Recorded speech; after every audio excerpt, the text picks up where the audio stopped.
దేవునితో నీవు చేసుకొనిన మనవిని ఆయన దయచేయునుగాక. 1 సమూయేలు 1వ అధ్యాయం 17వ వచనం.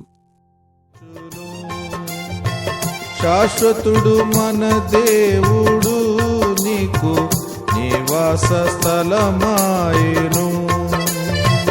తన నీతిమై మరువుతో నిత్యం కాపాడి రక్షింతును.